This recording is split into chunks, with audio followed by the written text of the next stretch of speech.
चलिए दोस्तों, next start करते हैं आपका मिडिवल हिस्ट्री। आज स्टार्ट करते हैं। ऑलरेडी एनसीईआरटी पार्ट चल रहा है जो कि यहाँ तक हम कंप्लीट करा दिए हैं। उसको जाकर के आप देख सकते हैं, दोनों पार्ट आपको कंटिन्यू चलेगा। बौद्ध धर्म आपका स्टार्ट होने वाला है, वहाँ पर आपका कंप्लीट हो चुका है। बौद्ध जैन धर्म आपका स्टार्ट होने वाला है, बाकी चीज़ें आपका कंप्लीट कराया जा रहा है। चलिए, मिडिवल हिस्ट्री से बहुत क्वेश्चन बनते हैं, इसलिए आपको ये पार्ट का स्टार्ट कर किया जा रहा है।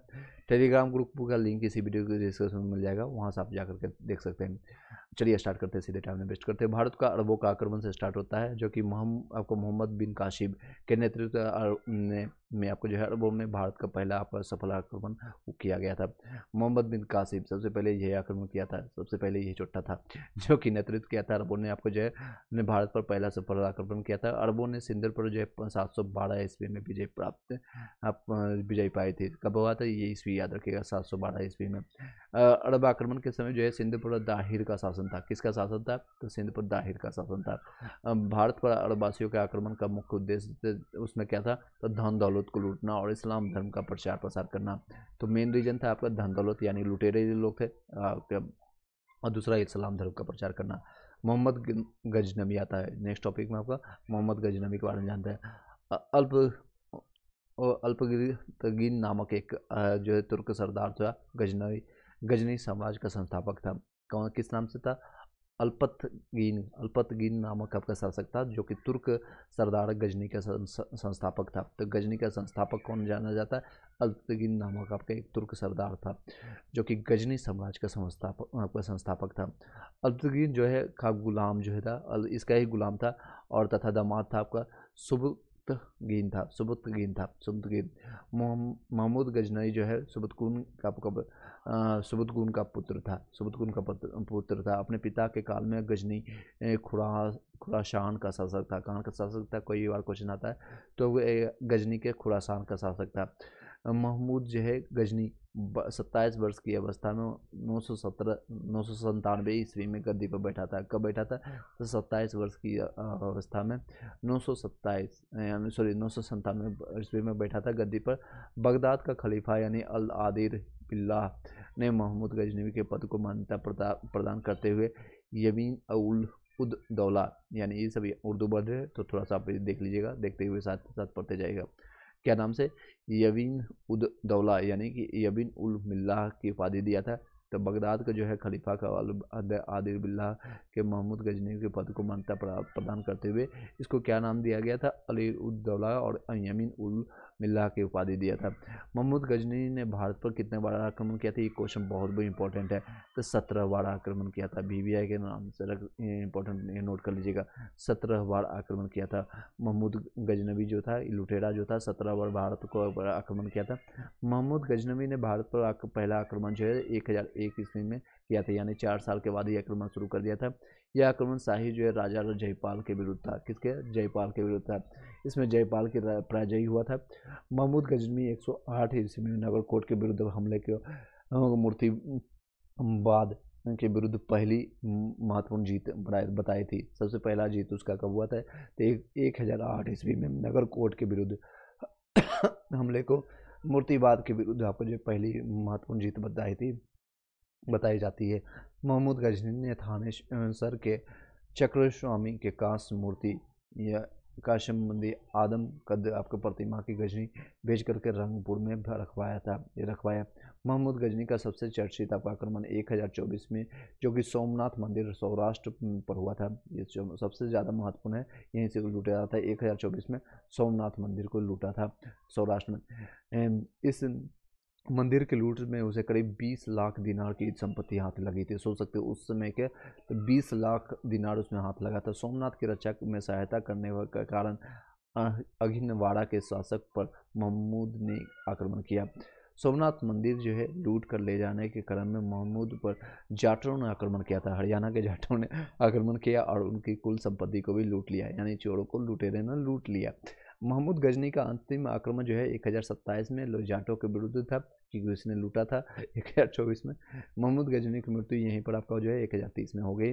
अलबरूनी, फिरदौसी, उतबीन और फरूखी महमूद गजनी के दरबार थे। ये अलबरूनी का आप लोगों ने कई बात सुना होगा कि इसकी कई चीज़ें, कहानियाँ हैं, किताबें हैं, कई आपका स्टार्टिंग में मिलता होगा। चलिए नेक्स्ट आप लूसेंट का बुक्स में से आप पढ़ते हैं मोहम्मद गौरी। मोहम्मद आपका गौर महमूद गजनी के अधीन एक छोटा सा राज्य था। 1173 ईस्वी में शहाबुद्दीन मोहम्मद गौरी जो एक गौर शासक बना था। इसने भारत पर पहला आक्रमण 1175 में मुल्तान के विरुद्ध किया था। मोहम्मद गौरी का दूसरा आक्रमण 1178 में, ये 3 साल के बाद ही पाटन जो कि गुजरात में पर किया था। यहाँ का शासक भीम द्वितीय था, ने गौरी को बुरी तरह से उसमें हरा दिया था, परास्त कर दिया था। भीम द्वितीय ने, भीम नाम से पता चल रहा है, भीम से आपको जो है उसको हरा दिया था।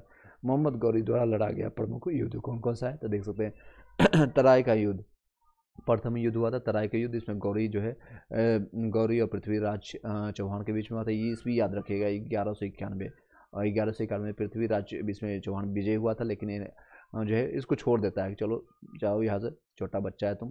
फिर से ये अगले साल फिर से ये दमखम लगा कर तराई का द्वितीय युद्ध आता है 92 में। इसमें जो है पृथ्वीराज गौड़ी जो है इनको गलती का को हरियाणा मिला। पृथ्वीराज जो है चौहान और गौड़ी के बीच में हुआ था और पृथ्वीराज चौहान को हारना पड़ा और इसमें गौरी जीत गया था, गौरी इसमें विजय हुआ। फिर चंदावड़ का युद्ध हुआ था 1194 ईस्वी में हुआ था, गौरी और जयचंद के बीच में, क्योंकि पृथ्वीराज चौहान यहाँ पर मर चुके थे तो जयचंद आए थे, इसमें गौरी फिर से विजय हो गया था। मोहम्मद गौरी जो है भारत के विजित प्रदेशों पर शासन का भार अपने गुलाम सेनापतियों को सौंप कर वो गजनी चला जाता था। गजनी उसको बहुत पसंद था, अपने जो क्षेत्र है जो भी लूटता था, वापस जितने भी गुलाम आते थे साथ में कहता तुम यहाँ पर शासन करो, मैं चलता हूँ, तुम बाकी टैक्स देते रहना। मोहम्मद गौरी की हत्या जो है 15 मार्च 1206 में कर दिया गया था। मारोगे तो माल खाओगे। नेक्स्ट है सल्तनत काल, बहुत इंपॉर्टेंट है, बीवीआई मान सकते हैं, इससे संबंधित क्वेश्चन आता है। गुलाम बस स्टार्ट हो जाता है, यही आपका गजनई के साथ आया था, ये गुलाम था आपका कुतुबुद्दीन ऐबक। जो गुलाम का वंश की स्थापना जो है 1206 ईस्वी में, क्योंकि इसकी हत्या होने के बाद तो आपका जो है कुतुबुद्दीन ऐबक ने किया था। ये गौरी का गुलाम था। कुतुबुद्दीन ऐबक ने अपना राज्याभिषेक जो आपका देख सकते हैं ये मार्च में मारा गया था, इसके 3 महीने बाद 24 जून 1206 को किया था। कुतुबुद्दीन ऐबक ने अपनी राजधानी लाहौर को बनाया था, जो कि पाकिस्तान वर्तमान में इंडिया का पार्ट था उसमें। चलिए कुतुबुद्दीन वर्तमान अभी लाहौर जो है कहाँ पर है, तो पाकिस्तान में है, नल्ला पाकिस्तान। नेक्स्ट है कुतुब मीनार जो है कि नींव जो है कुतुबुद्दीन ऐबक ने डाल दी थी। कुतुब मीनार जो आपको जो दिल्ली में देखने को मिलता है कुतुब मीनार, ये आपका कुतुबुद्दीन ऐबक ने डाल दिया था। दिल्ली का कुबत उल इस्लाम मस्जिद और एवं अजमेर का 2.5 दिन का झोपड़ा नामक मस्जिद का निर्माण ऐबक ने ही बनवाया था। तो ये क्वेश्चन दोनों आता है, कुतुबुद्दीन मस्जिद का निर्माण और अजमेर का खास के लिए जो कि राजस्थान में पड़ता है आपका 2.5 दिन का झोपड़ा किसने बनाया था। 2.5 दिन का झोपड़ा जो है आपका एक आपका मंदिर को तोड़ करके इसने बनवाया था। ये भी क्वेश्चन आता है, संस्कृत विद्यालय करके वहाँ पर होती थी पढ़ाई या जो भी चीज़ें हैं, तो उसको तोड़ करके 2.5 दिन का झोपड़ा इसमें बनाया था। तो ये मस्जिद किसने बनवाया था, ये ऐबक ने बनवाया था। कुतुबुद्दीन ऐबक का लाख बख्श यानी लाखों को दान देने वाला भी कहा जाता था। जो भी इसके पास आता था, हालांकि खुद तो ये गुलाम था, लेकिन जो भी है अपना दान देता रहता, इसलिए लाखों का दान देता था, इसलिए लाख बख्श कहते थे। ये क्वेश्चन आता है, लाखों को दान देने वाले लाख बख्श इसको कहते थे, ऐबक को कहते थे। प्राचीन नालंदा विश्वविद्यालय को ध्वस्त करने का वाला ऐबक का सहायक जो है सेनापति बख्तियार खिलजी था, जो कि इसी के नाम पर अभी पटना से 45 किलोमीटर आगे जाएंगे तो आपको बख्तियारपुर जंक्शन देखने को मिलता है, इसी के नाम पर अभी देखने को मिलता है। ऐबक की मृत्यु जो है 1210 ईस्वी में चौहान खेलते हुए घोड़े से गिर करके हो गई। इसे लाहौर में दफनाया गया। इसे कहाँ दफनाया गया, तो लाहौर में, जहाँ पर वो बना वहीं पर दफनाया गया।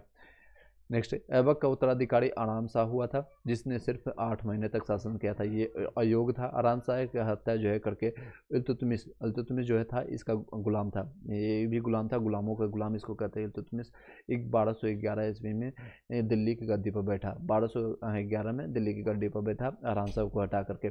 ये आपका दामाद भी था और इसका गुलाम भी था कुतुबुद्दीन ऐबक का, और ये गौरी का भी गुलाम था, गौरी का भी गुलाम था, ऐबक था, और इसका दामाद भी था। नेक्स्ट चलते हैं, इसकी बेटी को भी पटा लेता था।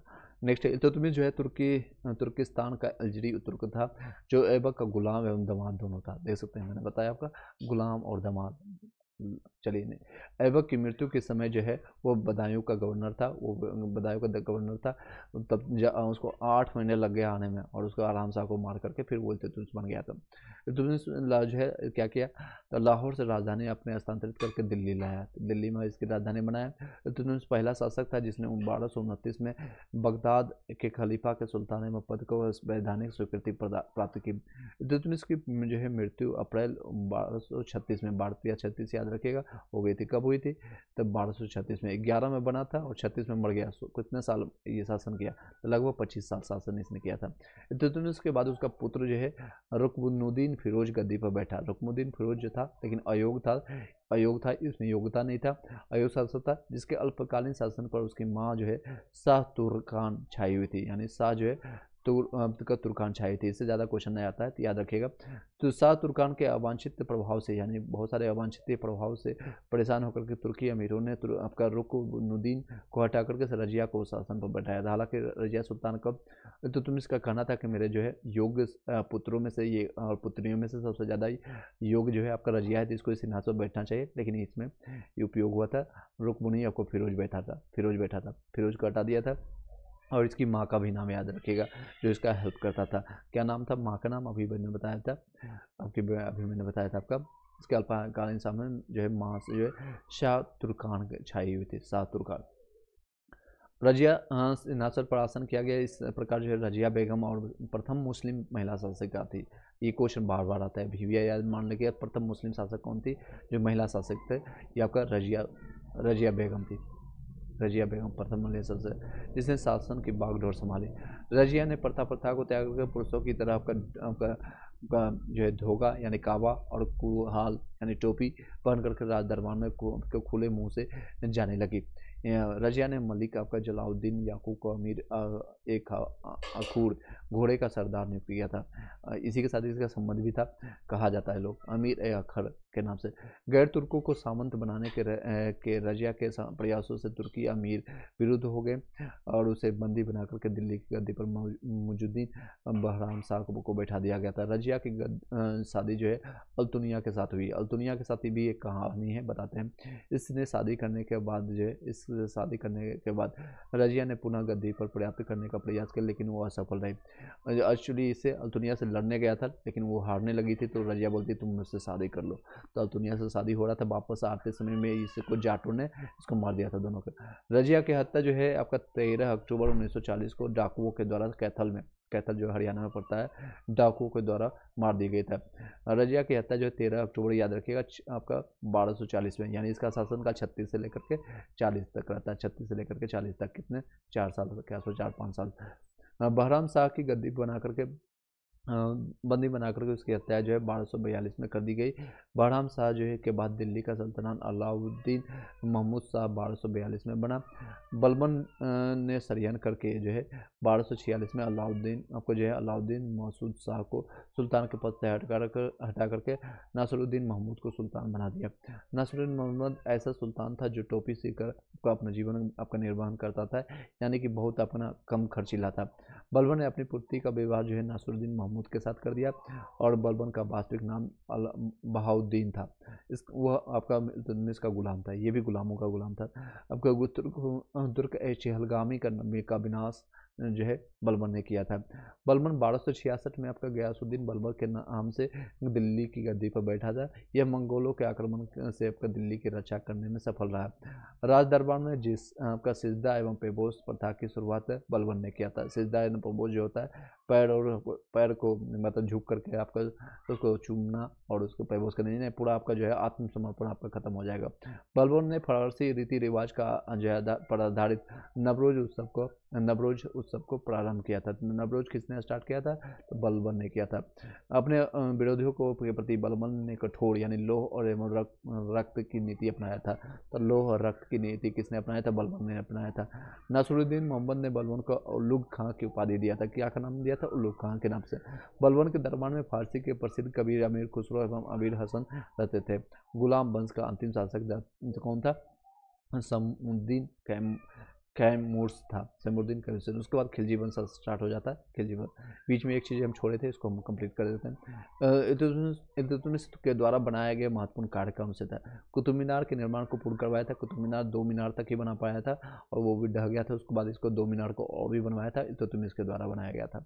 सबसे पहला जो है शुद्ध एवं अरबी सिक्के जारी किया था इसने। चांदी का टका एवं आपका तांबा का जीतल भी स्टार्ट किया था। और नेक्स्ट है एकता प्रणाली भी चलाया था इसने।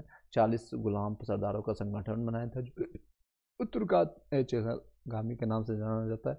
सर्वप्रथम दिल्ली के अमीरों पर कदम किया था इसने। तो ये सारी चीज़ें हैं। हम नेक्स्ट आपका खिलजी वंश स्टार्ट करेंगे। नेक्स्ट टॉपिक, नेक्स्ट वीडियो में हम स्टार्ट करेंगे खिलजी वंश। ये आपका जो है 1290 से लेकर के 1230 ये छोटा रहता है। उसके बाद सबसे ज़्यादा आपको जो है सबसे ज़्यादा समय तक आपका जो शासन काल रहता है सैयद वंश आपका 1414 से लेकर के 1451, ये आपका छोटा है। चलिए नेक्स्ट वीडियो में देखते हैं। वीडियो को अगर अच्छा लगा लाइक करके सब्सक्राइब करके बेल घंटी दबा लीजिएगा।